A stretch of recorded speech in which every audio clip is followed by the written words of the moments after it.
chung pik na pasari kan soi tiang lalisua tongkam atang hian soila chanchin tha mathai ziak bung somni pathum a hian lalisuan farisai te dan thetu te lega ziak tu te adem na sa le a adem chan hi chi saria oma chung te awang chuan in chunga pike ati ni voinia hian rongbol tu te hi a he chung pik na pasari a hian aingama ber hi kan ni na ate ani ve angem ti kan en phonan tha in ka hria a chanchin tha mathai bung som ni pathum kan chira chang som pathum atangin nima sela nang ni le khaziak tu le farisai ver vek te u in chunga pike vanram kong chu mi te in khar saksi thin nang ni la in lu du silawa mi lu tur te po lu in phal thin hek lo atia hei lu ka zia ka chuan fina cha bi in kalbo puya nang ma nin lu du silawa alu tur piang in khap atia chumi omzia chu Johana baptisma kha lalpa ton kong siam na ni a isua local hunaring tu azon nam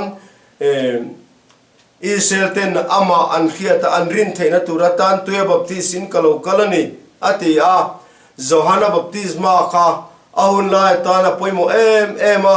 Johana baptisma changlo kha chuan isua khan ring thailo reng renga isua dam lai isua ringa lo lom tu zong zong kha amma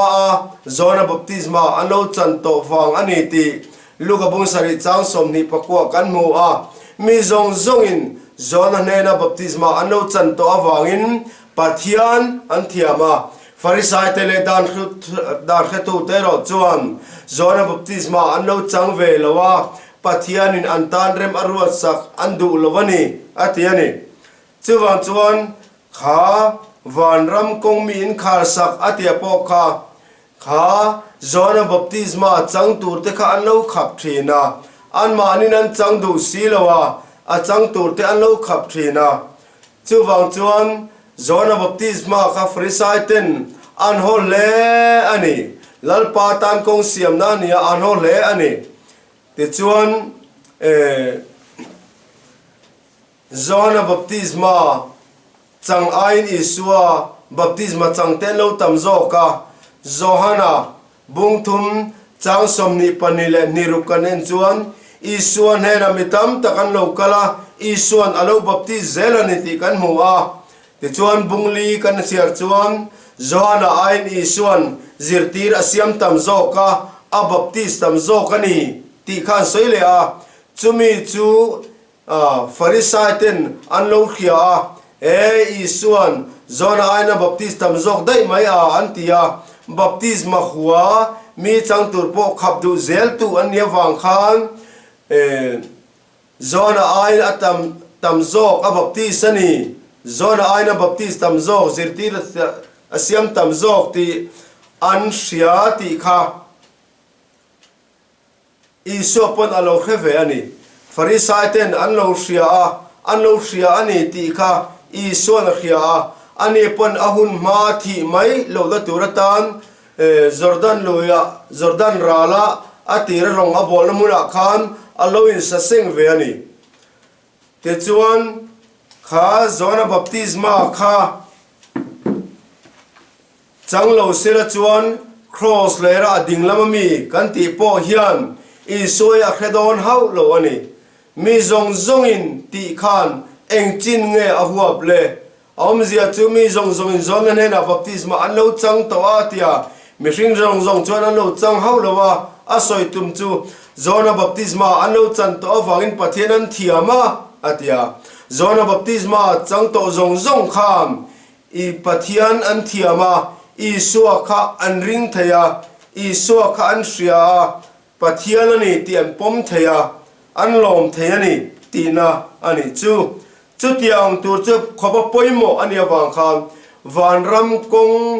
mi in khar sak Johana baptisma chang tur te kha indo dal a chang tur in khap zel nang manin chang du silo ti angani chu tun la po hian zona baptisma ni lovin isua minga baptisma chani van ram cha biani a van ram kala tur ani awangin chu tianga ti tu te chu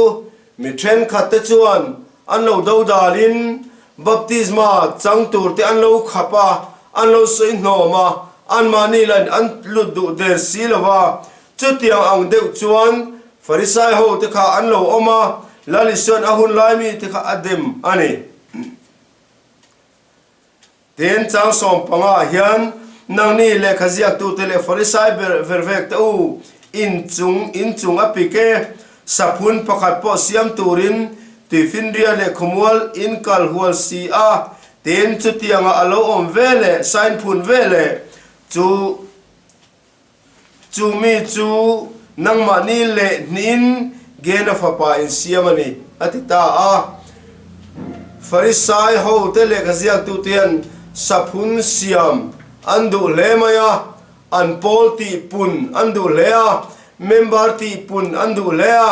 thane man ngai ema member pakhat la tur point ti fin re le khomwal an kal hual ani chuti khopa san phuna han la khama te po chu gehena fapa a in siam atita pathian fa an siam ve hau lo ani voinia hian pathian fa siam tur chuan zona bung khat chang som pakhat atranga som pathum kanen chuan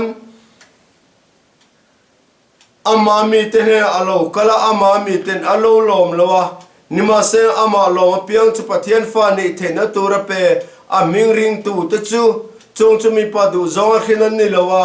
pathian khinan ni ati a ama an lom lo na chu nang mi hring ni sia pathian in sia ma wangin an ti ani zona bung som chang som thum pathuma chuan isua kha pathian a in sia ma wang khan kemin mu chapa mu ani te tia wang khan an lom lova mi hring in reng sia in soi pathian ringota pathian a in sia mani an tia ti luman tuma an ti lum renga ro puinal pani ti khia sel chuan kheng bet hau lovanga chu wang chuan an lom lo em an kheng bet ani nima se ama lom piang pathian ani ti poma piang chatuan pa ni ti poma piang an nena pathian fa ni thena tura pe aming ring tu te chu isu ming ring tu te chu isu ming sual ngai damna baptisma chang tu te ni a chung chu pathian fa an ni a pathian shin an ni a chu tiang chuan pathian fa a kan siam tur ni lain mi then kha chuan gehena fa pa a diabol fa a shrem munakal mai turin member ano ti pung ve thin ani ti chuan chang som paru kan chiar chuan nang ni khwa ti midel tu po pathian biak in chala checham apiang chu engma anilo tu po pathian biak in rang ka chak chala checham apiang ero chu hlen tur ani ti tu teu in chunga pike kan chiar zeranga nang ni mi a midel teu nang ni mi a midel teu ai nge ro puizo rang ka chak nge pathian biak in rang ka chak de thiang lim tu chu ten tu po mai cham chala checham apiang eng ma anilo a chunga thilpek om chala cham apiang ero chu hlen turani inti a nang ni midel te u ai nge ro puizo thilpek nge mai cham thilpek de thiang lim tu chu chuan tu po mai cham chala checham apiang chuan mai cham le achunga om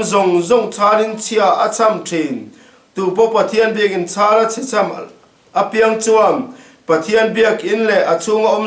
zong tharin chia acham thin tu po van chala checham apiang chuan pathian lal thut pha le achunga thu tharin chia acham thin ati a farisai te adem nahi until ngai san in dot hi ani a pathian biak in ain mai cham an ngai poimo a mai cham ain mai chama thil hlan an ngai poimo ani ti chuan chu tiang ang chu lali suwa hian angai dan ani lova ti chuan rangka chakle som pakhat te thil pek eng mote ngai sang du tho le si a ti chuan he ta pathian bek in chung zong ti thiang lim tu chung zong a chung thilom zong ti thiang lim tu wa kha an ngai sang le si lo kha lali suan adem ani voini apo hian enge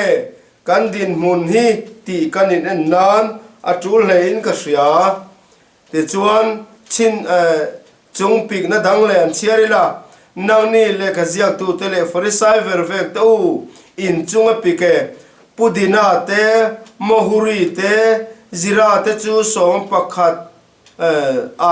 soma pakhat in petrina dan thu poimo zo som pakhat aya poimo zo felate khongai nate rinom nate chu in ngai tha si thin nima sa chung chu asin in ti tu ni adang te chu thul chuang lovin te chuan thil pek som pakhat te po thul tur ti nan ni lovin apoimo zok dai ero chu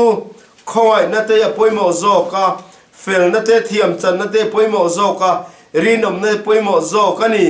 apoimo zok hi in ngai thani atia khongai na che sul ngai dam nani a rin om nate apoimo le a fel nate chu thiam chan nani a chung te chu in ngai tha siani atia voini apo hiam enge ni kan ngai tha le thil dang zong du tho le si hiam fel na krista fel na aringa piang tenena apek achu da nima sela da ne zol ne te khia tiragin da no pathian fel ti na nom ta atia chu khoi na chandam nani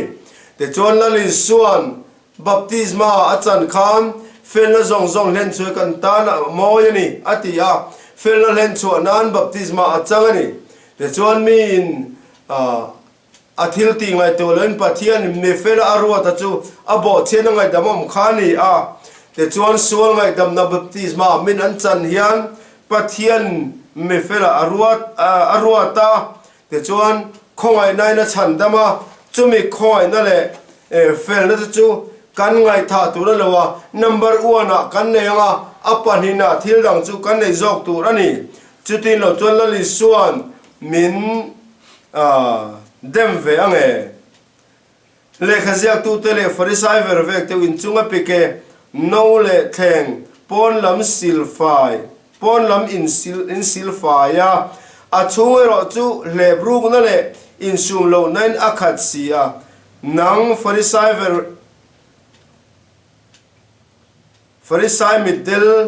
no le theng chung lam chu silfai masaro u apon lampo alo fai theina turin atiani apon lam landana chola thiang lima afai em maya ma se achung ero chu afai lo ani achung lami fai photro se atiani thiang lim na kananti te heng te po hi alandan taksa alandan a thiang lim na mai pia lama chungri la train an tran turania sual kai lo thiang lim ya poimo emema bal kai lo thiang lim ni mai lovin sual kai lo thiang lim ya tul ma sa zo kani ti hi kan hre lo chola li so min dem mayang ten adem na chikhat le chu le khazia tu to le farisai vervek to in chunga pike khan noi var pon la moi takalang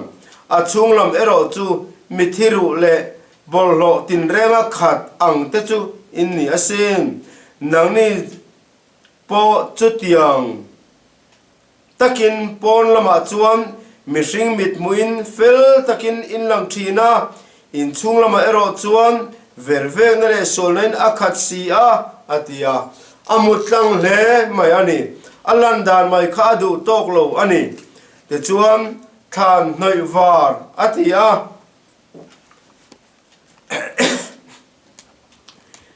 tirgo thilti bungsom ni pathum chang thuma chuan polan nang lungpal noi var pa tin pui thiam kha hawa te chuan ben adu thu pui thiam in asoya wang khan nang po pathian ben jok chero se nang lungpal nei war pa hi atiani chu chu e khai a pui thiam te poi hawa ni mo antie ani tak mo ichi pui ta chunga thu thalo soisu tiani tak khamale atiani lungpal noi war ati than noi war nang chi hiani a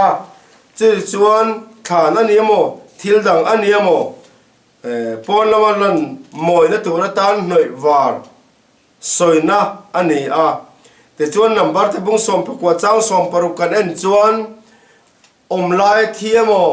eng tianga thi po lo ni sela aruang chu khoi tur anilawa chu ba ka aphum na than chunga po kallo turani tiani a ma se kha than kha achunga ru role rim chia bol hlo oma sela thanani ti riat mia lo ania noi var ania achunga mian kalthin ani chuwang chuan thanani tian khiat chuan an kal du don lowa than ani ti khiat lo khoba moi in an cheya chu chu achunga mian kala an bol hlo tho si an bol hlo pha tho si a chuwang chuan rong bol tu mel ena rin omle rin kai miterin em rin lo tak zui chak om tak ma se chung lama chuan dik lo na nei si chu tiang ang mi te chu chung lama chuan ru ro rim chiang chia kha than pon nai var ang mai alan da na zui tlak kal na tlak ang hi tu lai rong bol tu ba tam tak an omani chuwang chuan heng chin lali suan adem na chi sari te tang hiam tun laya rong bol tu te po pathian chu pa ngai renga mana adem ang kha tu la po adem reng don ani